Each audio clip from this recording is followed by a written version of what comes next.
सर्वप्रथम सर्वांना श्री स्वामी समर्थ. स्वामी महाराजांच्या कृपेने तुमच्या सर्व चांगल्या इच्छा पूर्ण होत ही स्वामींचरणी प्रार्थना करते आणि आजच्या व्हिडिओला सुरुवात करते. उद्या 26 मार्च 2026 गुरुवार दिवशी रामनवमी आलेली आहे. कॅलेंडरमध्ये दुर्गाष्टमी आणि रामनवमी एकत्रित दिलेला आहे. बऱ्याच लोकांना मनात प्रश्न पडलेला आहे की रामनवमी आणि दुर्गाष्टमी एकत्रित कसं बरं. तर रामनवमी आपण कधी साजरी करावी, 26 तारखेला की 27 तारखेला. तर अष्टमी तिथी ही उद्या 26 मार्चला सकाळी 11:44 अष्टमी तिथी संपून 11:44 नवमी तिथी सुरू होत आहे आणि 27 मार्चला सकाळी 10:06 नवमी तिथी संपत आहे. प्रभू श्रीरामांचा जन्म चैत्र शुक्ल नवमीला दुपारी 12:39 झालेला आहे. म्हणून तिथीनुसार 26 मार्च 2026ला गुरुवारीच आपल्याला रामनवमीचा उत्सव साजरा करायचा आहे.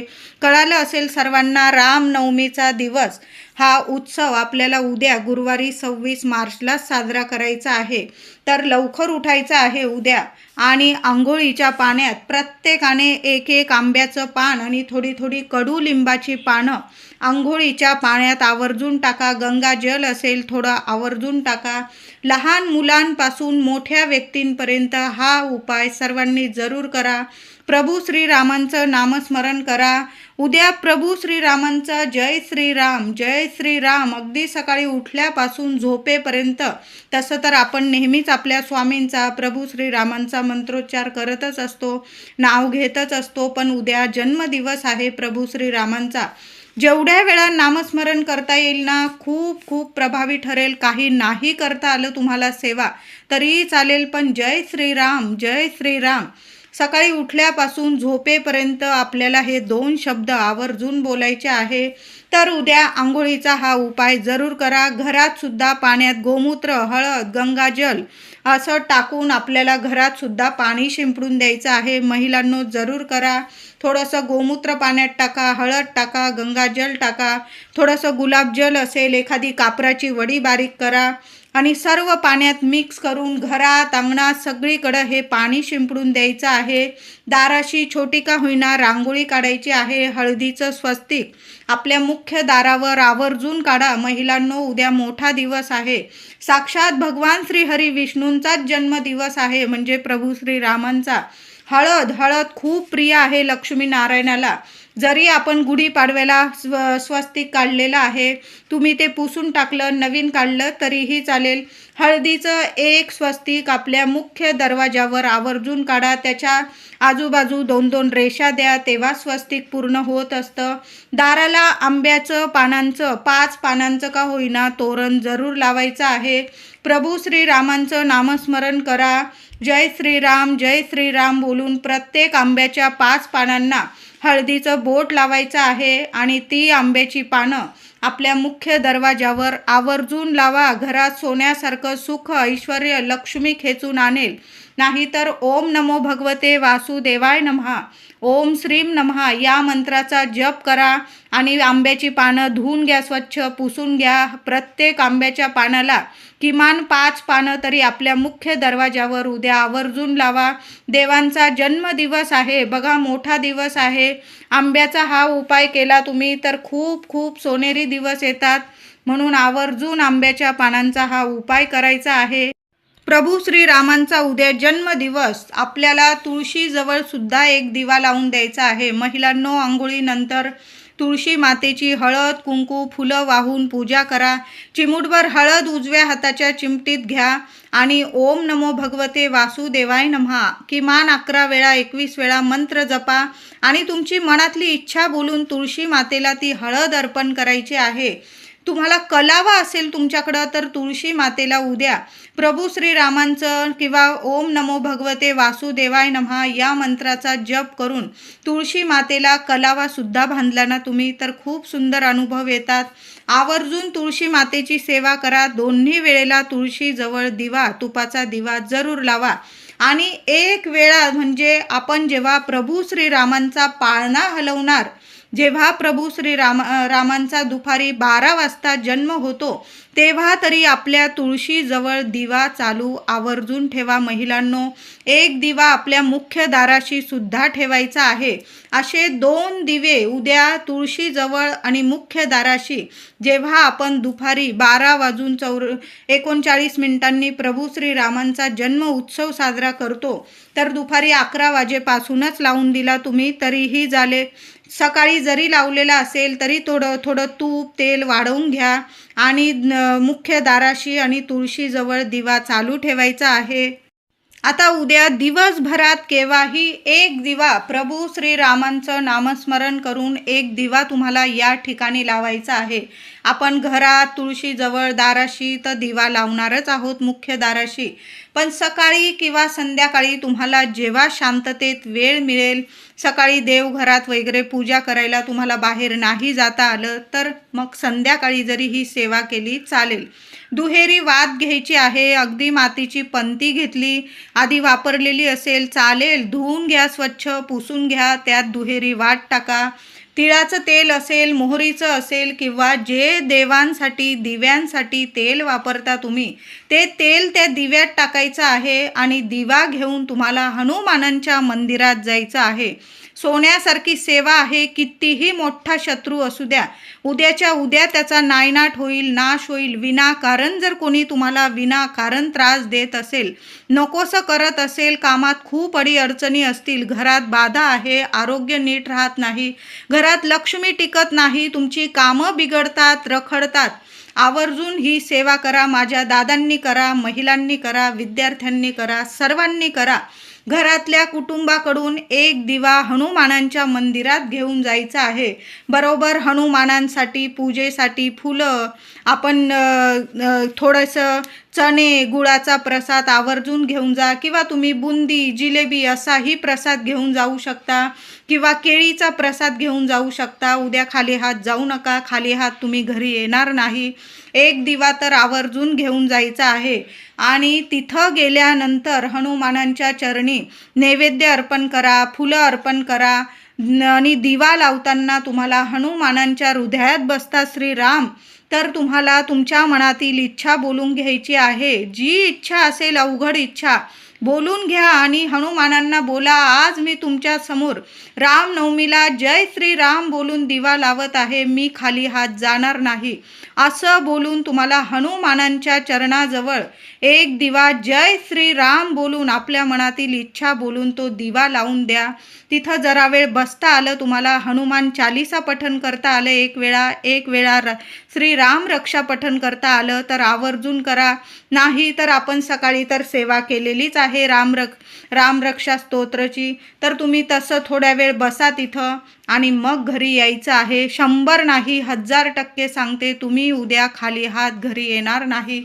असा एक राम दिवा जय श्री राम बोलून हनुमानांच्या मंदिरात आवर्जून लावून द्यायचा आहे. उद्या सकाळी रामनवमीला तुम्ही उपवास करत असाल तर उपवास करा. फलाहार घेऊ शकता तुम्ही, भगर किंवा बटाटा, रताळी, साबुदाणा, जसं आपण एकादशीला उपवास करतो तशा पद्धतीने. कारण भगवान श्रीराम म्हणजे साक्षात भगवान श्रीहरी विष्णूंचाच एक अवतार आहे. तर तुम्ही एकादशीला जसा फलाहार घेता तशा पद्धतीने घेऊ शकता. आणि तुम्ही नसल उपवास करत तर अशा पद्धतीने देवघरात उद्या मंगल कलशाची स्थापना करायची आहे. नारळ वगैरे स्वच्छ धुवून नवीन मंगल कलशाची स्थापना करायची आहे. प्रभू श्रीरामांची मूर्ती असेल तुमच्याकडं किंवा नसेल मूर्ती तर प्रत्येकाच्या देवघरात बाळकृष्णाची मूर्ती असतेच. असं घर नाही, देवघर नाही की जिथं बाळकृष्णाची मूर्ती नाही. तर प्रभू श्रीरामांचा मंत्र जप करायचा जय श्रीराम आणि तुम्हाला गाईच्या दुधाने किंवा पंचामृताने अभिषेक करायचा आहे. आता तुमच्याकडं प्रभू श्रीरामांची मूर्ती असेल तर प्रभू श्रीरामांच्या मूर्तीवर अभिषेक करा, नसेल तर बाळकृष्णाच्या मूर्तीवर अभिषेक करा. तुमच्याकडं फोटो असेल पुसून घ्यायचा आहे आणि त्याला छान असा पिवळ्या कलरचा म्हणजे पिवळी फुलं असेल त्याचा हार घालायचा आहे. पंचोपचार पूजा करायची आहे आणि तांदळाच्या राशीवर देवघरात देवांच्या मूर्तीची स्थापना करायची आहे. तुळस फुलं वाहून पूजा करायची आहे. पूजा करताना ओम श्री रामाय नमः, ओम श्री रामाय नमः या मंत्राचा जप आवर्जून करा. दुपारी 12 वाजेच्या आत अभिषेक करून मूर्ती देवघरात पाळण्यात किंवा देवघरात स्थापन करायचीच आहे. 12:39 शंख वाजवायचा आहे, पाळणा हलवायचा आहे. या वेळात घरातील सर्वांनी किंवा एका व्यक्तीने 11 वेळा दिवा अगरबत्ती लावून रामरक्षा स्तोत्र पठण करायचं आहे. सुंदर सेवा आहे महिलांनो, दादांनो. उद्या सकाळी 11 वाजेपासूनच तुम्ही सेवेला बसला, कारण तुम्हाला जर पटपट वाचता येत नसेल किंवा तुम्ही हळू वाचत असाल, शांततेत आपल्याला श्री राम रक्षा स्तोत्र पठण करायचं आहे. वाचायचं म्हणून वाचायचं नाही, शब्द आपल्याला कळला पाहिजे, आपल्या हृदयापर्यंत पोहोचला पाहिजे, घरात आपल्या वास्तूला पण कळला पाहिजे. अशा शांत पद्धतीने आपल्याला 11 वेळा श्री राम रक्षा स्तोत्र पठण करायचं आहे. देवांची पूजा अभिषेक वगैरे करून घ्या. एक अखंड दिवा देवघरात उद्या चालूच ठेवायचा आहे. देवघरात 1 कापराचा तुकडा, देवघरातील दिव्यात 1 कापराचा तुकडा, 2 लवंग, चिमूटभर हळद टाकून द्यायची आहे. दिव्याची हळद कुंकू फुलं वाहून पूजा करा. दिव्याखाली सुद्धा आसन द्यायचं आहे. तांदळाची रास करा, त्यावर दिवा ठेवायचा आहे आणि नंतर आपल्याला श्री राम रक्षा स्तोत्र 11 वेळा पठण करायचं आहे. रामरक्षा स्तोत्र पठण करताना जी अगरबत्ती आपण लावतो ती एखाद्या ताटलीत लावा, म्हणजे जी अगरबत्तीची रक्षा पडेल ना ती सर्वांनी रामरक्षा पठण केल्यानंतर कपाळी लावायची आहे. आपल्याला प्रभू श्री रामांचं एक रक्षण कवच प्राप्त होतं आणि कधीच कुठली बाधा किंवा नजर बाधा किंवा आरोग्याविषयी तक्रारी कधीच होणार नाही. तुम्हाला प्रत्येक कामात तुम्ही यशस्वी होणार आहे. कुठलाच शत्रू तुम्हाला त्रास देऊ शकणार नाही. अशी श्री राम रक्षा स्तोत्राची सेवा आवर्जून करा. नंतर ती रक्षा सगळ्यांनी कपाळी लावायचं आहे. जय श्री राम बोलून ती रक्षा कपाळी लावा. अगदी सगळ्यांनी लावायचे आहे. कुणाचं आरोग्य नीट नसेल, म्हणजे तुम्हाला औषधाला गुण येत नसेल तर प्रभू श्री रामांचं नामस्मरण करा. जी अगरबत्ती घ्याल तुम्ही ती चांगल्या क्वालिटीची घ्यायची आहे, म्हणजे ती रक्षा तुम्ही पाण्यात टाकून, कुणाचं आरोग्य नीट नसेल त्या व्यक्तीस जर थोडीशी रक्षा, अगदी चिमूटभर रक्षा जय श्री राम बोलून तुम्ही ज्या व्यक्तीचं आरोग्य नीट नाही त्यांना पिण्यास जरी दिली ना ती रक्षा पाण्यात टाकून तरीही चालेल. खूप प्रभावी ठरेल. औषधाला गुण यायला लागेल. दैवी चमत्कार आयुष्यात तुमच्या घडून येतील. म्हणून प्रभू श्रीरामांची ही सेवा आवर्जून करा. दुपारी प्रभू श्रीरामांची आरती सुद्धा करायची आहे. नैवेद्य दाखवायचा आहे. नैवेद्यामध्ये धन्याची पंजिरी आवर्जून दाखवा. आता पंजिरी नाही बनवता आली महिलांनो, वाटीभर थोडेसे मूठभर धने घ्या, त्यावर गुळाचा खडा ठेवा, काही ड्रायफ्रूट असतील तुमच्याकडं ती ठेवायची आहे आणि छान असा नैवेद्य दाखवा. पण उद्या धन्याची पंजिरी किंवा अख्खे धने देवघरात दाखवायचेच आहे.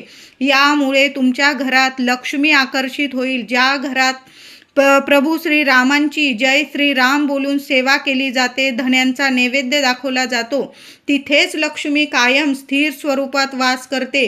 केळीचा नैवेद्य दाखवा. वेगवेगळी फळे असतील त्याचा नैवेद्य दाखवायचा आहे. तुम्ही मिठाई आणलेली असेल पिवळ्या रंगाची ती दाखवा नैवेद्यात. ते प्रत्येक नैवेद्यावर एक एक तुळशी पत्र ठेवायचं आहे. उद्या तुम्ही बाळकृष्णांना तुळशीने अभिषेक जरी केला ना किंवा एक तुळशी पत्र जरी अर्पण केलं जय श्री राम बोलून तरीही चालेल. तुळशीची सेवा आवर्जून करा. ही उद्या घराजवळ तुमच्या प्रभू श्रीरामांचं मंदिर असेल तर आवर्जून जा. मी तुम्हाला सांगितलं दिवसभरात किंवा संध्याकाळी हनुमानांच्या मंदिरात जाऊन जय श्रीराम बोलून आपण दिवा लावणार आहोत. तिथंच प्रभू श्रीरामांचं मंदिर असेल, आवर्जून दर्शन घ्या. कुणी गरीब व्यक्ती असेल तिथं काहीतरी नैवेद्य म्हणजे अन्नदान जरूर करायचं आहे, प्रसाद दान करायचा आहे.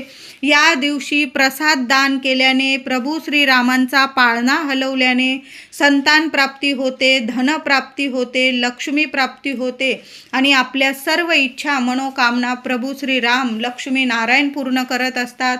म्हणून उद्या देव्हाऱ्यात तर आपण सेवा करणारच आहोत, पण मंदिरात जाऊन सुद्धा सेवा करा. प्रभू श्रीरामांचं मंदिर असेल, भगवान विष्णूंचं मंदिर असेल किंवा सरळ आपल्या स्वामींच्या मंदिरात गेला तुम्ही तरीही चालेल. नारळ अर्पण करा, केळीचा नैवेद्य दाखवा, काहीतरी गोडाचा शिरा वगैरे बनवून नेला, खिरीचा नैवेद्य दाखवता आला उद्या आवर्जून दाखवा. अन्नदान करायचं आहे, जेवढं अन्नदान करायला मिळेल ना तुम्हाला आवर्जून करायचं आहे. उद्या रामनवमीचा मोठा दिवस आहे, गुरुवार सुद्धा आलेला आहे. रामनवमीचा आपण पाळणा तर दुपारी 12:39 प्रभू श्रीरामांची जन्मवेळ आहे, तेव्हा आपण पूजा सेवा करणार आहोत. तुम्हाला थोडा उशीर झाला तरी पण 1 वाजेच्या आतच तुम्हाला देवघरात किंवा मंदिरात पूजा करायची आहे, कारण दुपारी 1 वाजेनंतर राहू काळ सुरू होत आहे. तुम्ही जर राहू काळ अशुभ काळ मानतात तर आवर्जून 1 वाजेच्या आधीच तुम्हाला पूजा सेवा करायची आहे, पाळणा हलवायचा आहे. नंतर दुपारी 3 वाजेनंतर तुम्ही सेवा करू शकता. फक्त दुपारी 1 ते 3 हा अशुभ काळ असणार आहे, राहू काळ असणार आहे. वर्षातला सर्वात मोठा दिवस आहे, एवढा अशुभ काळ टळून जाऊ द्या आणि मग तुम्ही पुन्हा सेवा सुरू केली तरीही चालेल. एकतर सकाळी लवकर सेवा करून घ्या, दुपारी 1 वाजेच्या आतच आपल्याला सेवा करायची आहे. आता तुम्हाला मंदिरात जायला वेळ झाला, मग तुम्ही दुपारी 3-4 वाजेनंतर गेलात तरीही चालेल. फक्त दुपारी 1 ते 3 या वेळात सेवा पूजा करू नका. उद्या संध्याकाळी एक उपाय सांगत आहे, महिलांनो आवर्जून करायचा आहे. 1 लवंग हातात घ्यायची आहे तुम्हाला आणि तुमच्या घरात संपूर्ण घरात तुम्हाला फिरायचं आहे. उजव्या हाताच्या मुठीत 1 लवंग चांगली घेऊन घ्यायची आणि तुमच्या ज्या इच्छा अडीअडचणी असतील प्रभू श्रीरामांना बोलायचं आहे तुम्हाला की माझं दुःख दारिद्र्य दूर करा, माझ्या मागे काही पीडा असेल, संकट असेल, माझ्या मुलांच्या पतीच्या, मी उदाहरण सांगत आहे. तुम्हाला जी इच्छा असेल, समस्या असेल ती लवंग हातात घेऊन तुम्हाला बोलायचं आहे सर्व आणि मागच्या खोलीपासून तुमच्या मुख्य दारापर्यंत तुम्हाला नीट फिरून घ्यायचं आहे आणि घराबाहेर एखाद्या कोपऱ्याला ती लवंग फेकून द्यायची आहे. क्षणात तुमच्या घरादाराला लागलेली नजरबाधा क्षणात नष्ट होईल, शत्रुपीडा नष्ट होईल, घराची वास्तू प्रसन्न होईल. सुंदर उपाय आहे, 1 लवंगाचा हा उपाय आवर्जून करा. त्याचबरोबर उद्या दुर्गाष्टमी आणि नवमी एकत्रित आलेली आहे. सूर्योदय बघितलेली तिथी ही अष्टमीची पण असणार आहे आणि रामनवमीची सुद्धा असणार आहे. दोन्ही तिथी एकत्र. संध्याकाळी कापूरसोबत एक वस्तू जाळायची आहे, छान अशी देवांची. उद्या सकाळी तर आपण आरती करणारच आहोत. प्रभू श्रीरामांचा जन्मवेळ दुपारी 12:39 तेव्हा तर पूजा सेवा करून आपण आरती करूच, पण संध्याकाळी सुद्धा आरती करा. नाही जमलं किमान कापरासोबत या 2 वस्तू तरी आवर्जून जाळायच्या आहे. तर तुम्हाला कापूर जाळायचा आहे. थोडेसे तांदूळ घ्या एखाद्या वाटीत, ज्या भांड्यात तुम्ही कापूर जाळता त्यात थोडे अख्खे तांदूळ घ्यायचे आहे. उद्या देवांना स्थापना करताना किंवा खीर वगैरे नैवेद्य बनवताना चुकून सुद्धा तुकडा तांदूळ घेऊ नका. भगवान श्री हरी विष्णूंना तुकडा तांदूळ वापरू नका. जेव्हा पण आपण देवांची सेवा करतो ना, मग महादेवांची सेवा करा, देवींची सेवा करतो तेव्हा अख्खा तांदूळ घ्यायचा आहे. अगदी तुम्ही राशनिंगचा वापरला तरीही चालेल, पण अख्खा तांदूळ घ्यायचा आहे. ज्या भांड्यात कापूर जाळता त्यात थोडेसे चिमूटभर अख्खे तांदूळ ठेवा, त्यावर कापूर ठेवा. 5 चांगल्या लवंग बघून घ्यायचे आहे. बारीकसा तुकडा दालचिनीचा ठेवा आणि 1 तुम्हाला तेजपत्ता चांगला बघून घ्यायचा आहे आणि तेजपत्ता जाळायचा आहे. देवघरात देवांना तो कापूर धूप दाखवून घ्या. सर्व घरात तो कापूर धूप पसरवायचा आहे. खूप सुंदर अनुभव येतील तुम्हाला. कितीही तुमच्या घराला नजरबाधा लागलेली असू दे, कामात अडीअडचणी येत असू दे, लगेच नष्ट होईल आणि तुम्हाला कामात यश मिळायला लागेल. प्रगतीचे मार्ग खुले होतील तुमचे. लक्ष्मी तुमच्या घरात स्थिर होईल. सुंदर उपाय आहे. अशा पद्धतीने कापूर, जरा उशीर झाला 8-9 वाजले महिलांनो तरीही चालेल, उद्या चैत्र नवरात्रीची अष्टमी आणि नवमी एकत्र आलेली आहे. सुवर्ण योग आहे. दुर्गाष्टमी आणि नवमी असा योग पुन्हा येणे नाही. देवघरात आपल्या कुलस्वामिनीला एक वस्तू अर्पण करायची आहे. ती म्हणजे देवी आईला तुमच्या देवघरात कुलदेवीचा टाक असेल, फोटो असेल, मूर्ती असेल, श्रीयंत्र असेल, देवी आईला कुंकुमार्चनची सेवा सकाळी करा, संध्याकाळी करा, पण कुंकुमार्चन करायचं आहे. त्याचबरोबर देवी अन्नपूर्णा असेल, तिला धान्य अर्चन करायचं आहे. कुलदेवीला एक गोड पानाचा विडा किंवा तांबूल घरी जरी बनवला तुम्ही, तांबूल अर्पण करा किंवा 2 विड्याची पानं, त्यावर 11 किंवा 21 लवंग, 8 वेळा 16 वेळा महालक्ष्मी अष्टकाचा पाठ बोला आणि ती 2 विड्याची पानं, त्यावर 11 किंवा 21 लवंग ठेवा आणि दोन्ही हातात घेऊन तुमची इच्छा बोलून कुलस्वामिनीला देवघरात अर्पण करायचं आहे. दुसऱ्या दिवशी शुक्रवार आलेला आहे, त्या दिवशी नवरात्र म्हणजे घट बसवलेले असतील ते घट आपण विसर्जन करणार. त्याआधी त्या लवंगा एका लाल कपड्यात बांधायच्या आहे. त्याबरोबर 1 रुपयाचं नाणं ठेवा आणि तिजोरीत ठेवायचं आहे. सुंदर अनुभव येतील. वर्षभर पैसा कधी कमी पडणार नाही. त्याचबरोबर मी तुम्हाला सांगितलं, मुलांसाठी हनुमान मंदिरात एक दिवा लावायचा आहे.